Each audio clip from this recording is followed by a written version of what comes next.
நான் உங்க ஃபர்ஷா பார்வை. இந்தியா ஒரு சமத்துவ பூமி.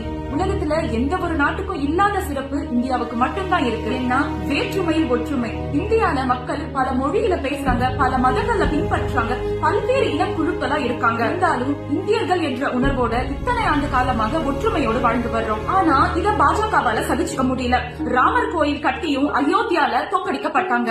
ஏன்னா இது மதசார்பற்ற நாடு, இது கலவர பூமி இல்ல அப்படிங்கிற பாடத்தை அந்த மக்கள் புகட்டி இருக்காங்க. வடமாநிலத்தில் தோற்று போன பாஜக தமிழ்நாட்டுல தன்னுடைய சித்து வேலை பலிக்குதா இல்லையா அப்படிங்கிறதுக்காக திருப்பரங்குன்றத்துல வந்து மத கலவரத்தை உண்டாக்க பாக்குறாங்க. தமிழ்நாடு இன்னைக்கு மட்டும் இல்ல, என்னைக்குமே இது மதச்சார்பற்ற மண்ணுதான். இங்க பல மாரியம்மன் கோவில்கள்ல முஸ்லிம்கள் ஒன்று சேர்ந்து கூழ் ஊத்துறாங்க.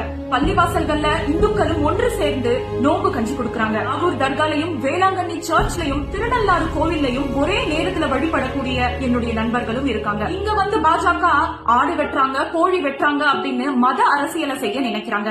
இங்க கருப்பனுக்கு ஆடு வெட்டுற கோயில்ல முருகரும் இருக்காரு, ஸ்ரீரங்கத்துல துலுக்க நாச்சியாரும் இருக்காங்க. தமிழ்நாட்டு மக்கள் அனைவருமே மதத்தை மறந்து மனிதத்தை மட்டும்தான் பாக்குறாங்க. இதனால சங்கிகளை விரட்டி அடிப்போம், தமிழ்நாட்டை காப்போம். இந்துக்களும் முஸ்லிம்களும் ஒன்றிணைந்து ஜனநாயகத்தை காப்போம்.